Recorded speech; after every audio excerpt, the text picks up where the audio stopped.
Bienvenue sur Manipura, un podcast de développement spirituel qui s'adresse à vous si vous souhaitez vous reconnecter à votre plein pouvoir en prenant confiance en vos capacités et en étant aligné avec vous-même et l'univers, vers une sphère émotionnelle et mentale équilibrée et un ego sain.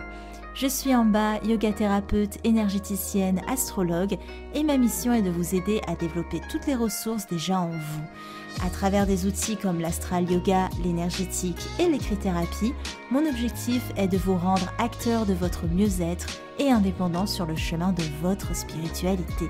Je vous souhaite une excellente écoute. Bonjour à tous et bienvenue sur le podcast Manipura. Je suis ravie de vous retrouver aujourd'hui pour cet épisode d'énergie astrale. Après 2 derniers épisodes thématiques sur 2 sujets qui me passionnent, j'espère en tout cas qu'ils vous ont plu et que vous êtes prêts à présent pour cet épisode qui décrira les énergies de cette nouvelle lune dans laquelle on baigne en ce moment même parce qu'elle est active depuis 4h33 du matin, heure de Paris, ce lundi 12 avril donc. Une nouvelle lune avec une configuration planétaire très favorable, on va le voir, et je vous conseille de rester jusqu'à la fin de l'épisode parce que je vous ai prévu tout un tas d'outils comme d'habitude, dont un que vous pouvez télécharger pour vivre pleinement cette nouvelle lune. Je vous en reparle en fin d'épisode. Mais avant de commencer, je tiens à vous lire un avis qui m'a été laissé par Jen sur ma page Facebook et qui dit « Un grand merci à Amba qui m'a fait une séance de cartomancie dans l'amour et la bienveillance. Tu m'as offert un moment ressourçant, personnel et juste en tout point. Cela me permet d'avancer maintenant avec plus de sérénité. Merci encore. » Merci à toi Jen et ça me fait vraiment plaisir d'avoir toujours des retours pour savoir comment vous avez vécu les consultations avec moi ou comment vous recevez aussi le podcast. Donc comme Jen, n'hésitez pas à laisser un avis sur Apple Podcast ou sur mes réseaux sociaux. Si vous le laissez sur Apple Podcast, ça aide énormément le référencement et il faut le dire, un podcast c'est beaucoup de travail, alors quand on le voit être écouté, forcément ça fait très plaisir. On entre direct dans le vif du sujet pour parler de notre nouvelle lune en Bélier. La saison du Bélier et sa nouvelle lune, ça marque vraiment le début d'année au point de vue de la roue du zodiaque. On l'a vu dans l'épisode 18, ce que j'appelle roue du zodiaque. Donc si ça vous dit rien, n'hésitez pas à aller écouter cet épisode. Le Bélier, c'est le premier signe de cette roue du zodiaque. Il ouvre la marche du cycle annuel, il entreprend un nouveau cheminement et il amorce une nouvelle tendance. C'est le moment idéal pour commencer, pour débuter, mais surtout pour passer à l'action.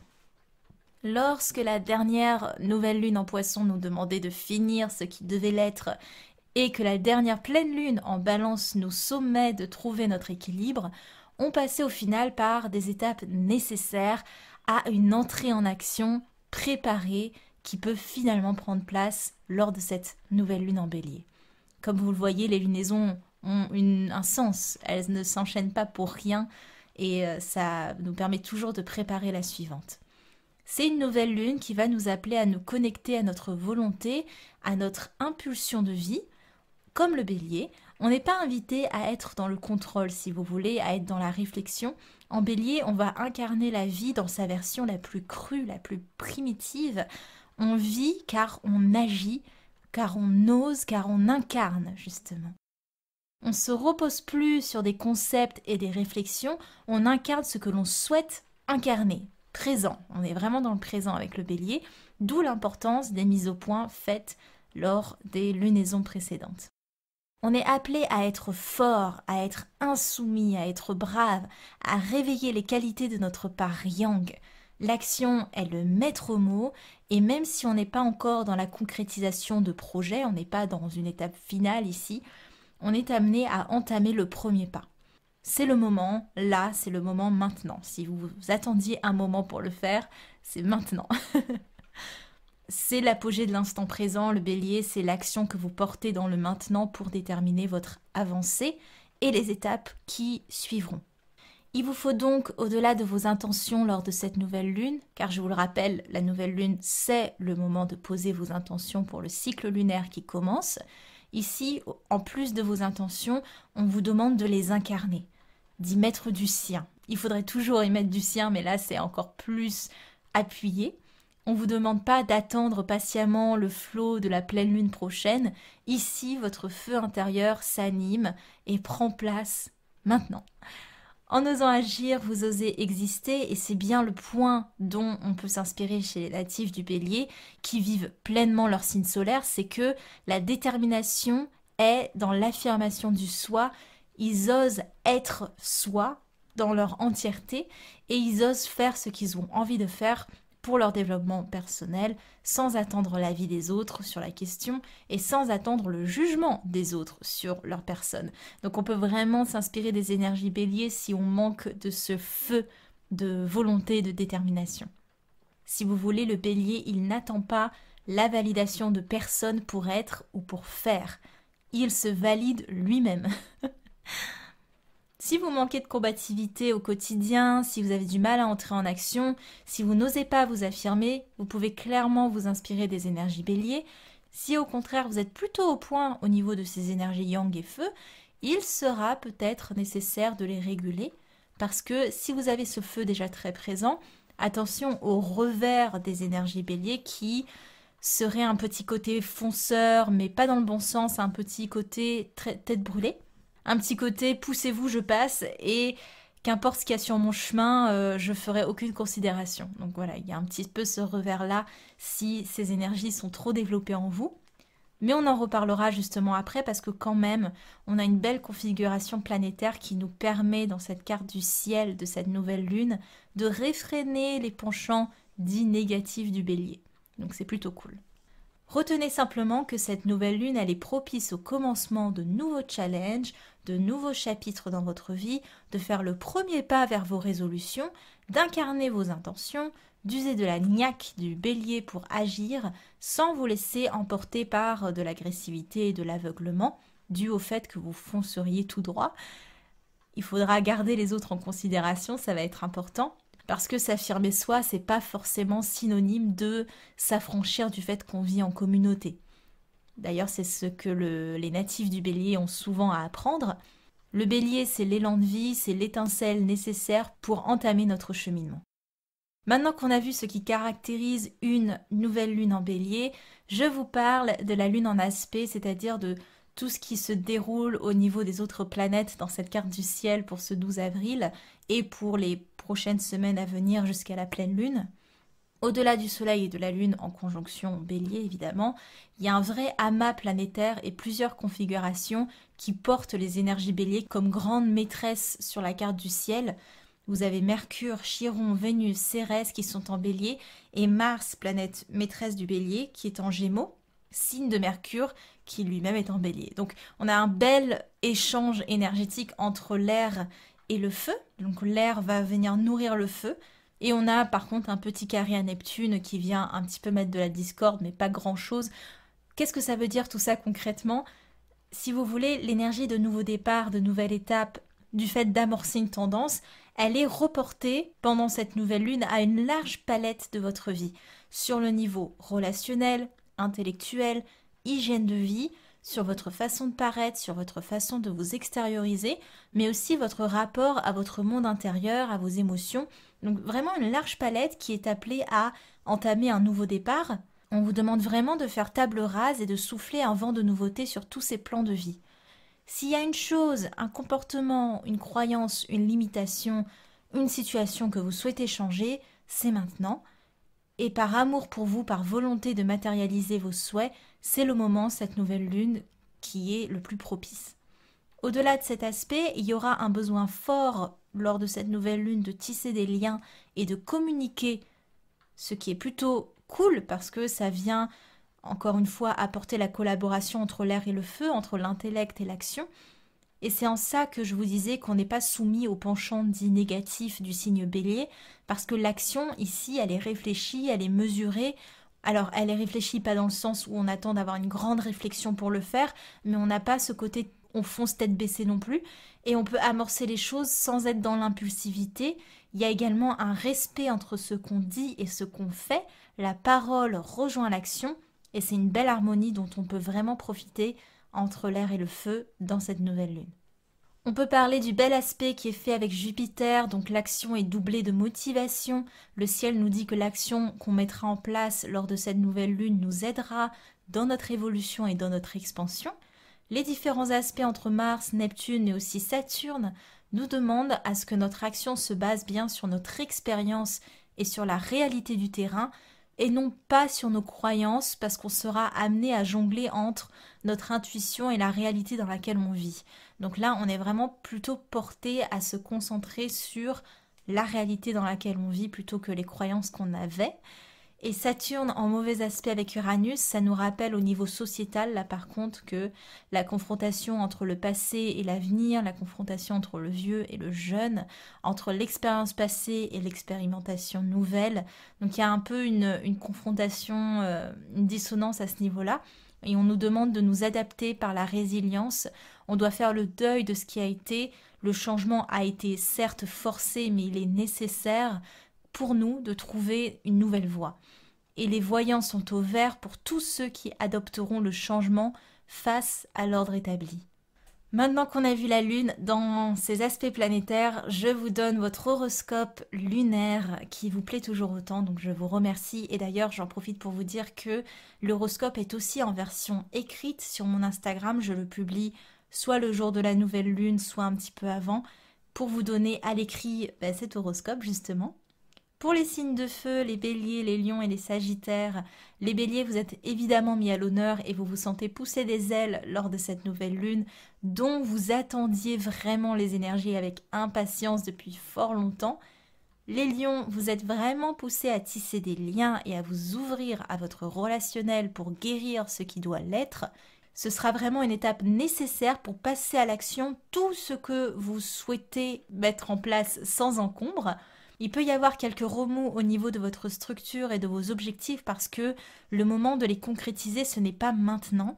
Au contraire, on vous invite à déconstruire des schémas établis, des plans tout faits, parce que là, on se concentre juste sur le premier pas.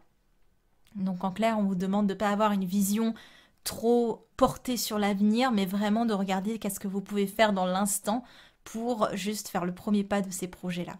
J'espère que c'est clair. Les Sagittaires, vous êtes vraiment très heureux de ces énergies béliers. Elles sonnent l'élévation que vous attendiez depuis longtemps également et vous êtes pleinement harmonisé et libre dans l'échange et la mise en action de vos plans. Les signes de terre, les taureaux, les vierges et les capricornes. Les taureaux, beaucoup de mouvements qui s'invitent dans votre quotidien et qui vient bousculer l'ordre des choses, mais votre ouverture naturelle vous permet de trouver votre équilibre. Les vierges, il y a un bel équilibre entre intellect et relationnel. Vous vivez bien ces énergies de nouvelle lune et de manière générale, l'action, ça vous connaît, donc vous vous sentez assez bien. Les capricornes, il est possible que ce soit un peu plus tumultueux pour vous avec des remises en question.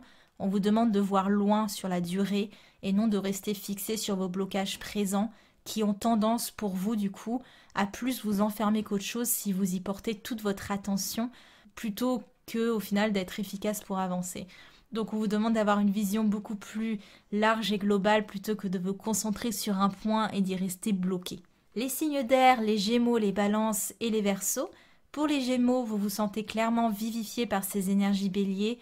Vous êtes à fond, vous tissez des liens, vous vous lancez, vous osez. Bref, vous épousez les énergies de cette nouvelle lune. Les balances, c'est un peu plus mitigé, vous avez rarement l'habitude d'entrer dans le concret tête baissée et votre capacité innée à prendre du recul ne sera pas vraiment votre meilleur allié pendant cette nouvelle lune et vous stoppera du coup dans le passage à l'action, ce qui pourra engendrer des blocages et quelques frustrations. Communiquer pourra être la clé pour défaire vos limitations. Les Verseaux, ils vivent plutôt bien ces énergies de nouvelle lune, ils se sentent en phase avec les énergies béliers et adorent ces énergies de renouveau. Pourtant, ils se prendront de plein fouet cette confrontation dont on parlait un peu plus tôt entre le vieux et le jeune, l'expérience du passé et l'expérience nouvelle. Bref, ce sera difficile pour eux de concevoir que certains ne prennent pas en marche le train de la nouveauté. Les signes d'eau, les cancers, les scorpions et les poissons. Les cancers, ils profitent de ces énergies béliers pour concrétiser des éléments de leur quotidien, de leur travail. Ils osent s'affirmer et sortir de leur zone de confort, ce qui est très encourageant pour eux. Les scorpions, ils passent un petit peu à côté des énergies bélier parce qu'ils se concentrent sur Neptune et du coup sur leurs croyances plutôt que sur la réalité du terrain. Ils seront connectés à leur intuition, ce qui n'est pas forcément mal en soi, mais ça les empêchera de rentrer dans le concret et de profiter de la mise en action des énergies bélier. Enfin, les poissons, ils ont un peu de mal à quitter leur saison alors qu'elle est déjà finie depuis un moment. Pour eux, les énergies bélier, ça n'entre même pas dans leur conception du monde et ils seront plutôt occupés dans de grandes transformations intérieures. Le mouvement sera plutôt vécu pour les poissons dans leur intériorité. Il est temps de vous donner tous les outils nécessaires pour que vous passiez une bonne nouvelle lune selon l'outil que vous préférez, donc en astral yoga, en écrit-thérapie, mais aussi avec le petit outil surprise que je vous ai confectionné. En astral yoga, vous avez en lien dans les notes de l'épisode le post des postures que je vous conseille pour réguler votre feu intérieur Agni en stimulant Manipura Chakra, le chakra du plexus solaire. Ce sont des postures spéciales saison du bélier, spéciales planète Mars, qui vont vraiment aider à cette régulation du feu intérieur ou à sa stimulation. On a par exemple des danses du guerrier avec Virabhadrasana et toutes ses variations. On a Parivrtta Trikonasana, le triangle en torsion. On a Parvottanasana, la planche. Et Navasana que je vous propose avec un support, une sangle pour que vous puissiez rentrer dans la posture avec facilité, qui aide beaucoup aussi à la stimulation de Manipura Chakra, le plexus solaire. Vous pouvez aussi, si vous êtes plutôt pranayama, exercice de respiration, faire Bhastrika. Donc attention, et je vous le mets bien dans le post Instagram, c'est pas un pranayama à faire si vous débutez le yoga ou le pranayama. Faites-le si vous êtes aguerri, si vous connaissez bien votre Kapalabhati, votre respiration Kapalabhati. Voilà, c'est un pranayama un peu plus avancé. C'est le pranayama du soufflet, Bhastrika. Et c'est un pranayama qui va vraiment venir stimuler votre feu intérieur. Donc ne le faites pas si vous n'êtes pas habitué ou si vous êtes enceinte. En écrit-thérapie, pour ceux qui ne sont pas trop astral yoga, ou peut-être que vous l'êtes aussi, mais que vous avez envie de plein d'autres outils, vous pouvez prendre le temps de noter peut-être 3 intentions que vous avez et que vous souhaitez vraiment mettre en action lors de cette nouvelle lune, que ce soit au niveau de votre psyché, de votre émotionnel, de votre relationnel, peut-être au niveau professionnel aussi. Donc de noter ces 3 intentions et de noter les choses qui vous limitent pour chacune d'elles, qui vous bloquent à réellement passer ces intentions à des actions. Une fois que ça c'est fait, ça peut prendre un petit peu de temps, notez une étape pour chaque intention, une première étape, même toute petite, par laquelle vous pourriez ouvrir la brèche pour entamer la mise en action. Et j'insiste même sur le fait que l'étape peut être vraiment petite. Pour que le premier pas soit plus digeste, n'hésitez pas à le recouper lui-même en plusieurs petites étapes. Donc ça va être un peu un travail d'entonnoir à faire, si je peux dire, mais ça peut déjà vous aider à déconstruire de gros projets ou de grosses ambitions en petites étapes, petits échelons sur votre avancée globale. Enfin, le dernier outil que je vous propose, c'est une méditation que vous pouvez télécharger sur la lunaison du Bélier. Et c'est en plus une méditation qui sera disponible sur mon programme Méditation Astrale qui ouvrira ses portes en 2021.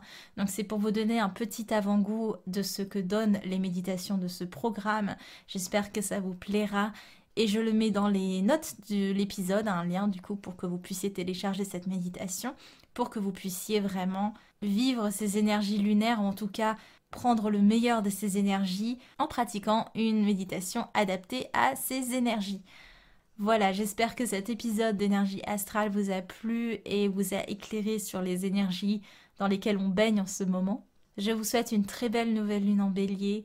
Si vous aimez le podcast, n'hésitez pas à laisser un avis ou à partager, ça aide énormément. C'était en bas de Manipura. À lundi prochain. Merci. Manipura, c'est déjà terminé pour aujourd'hui.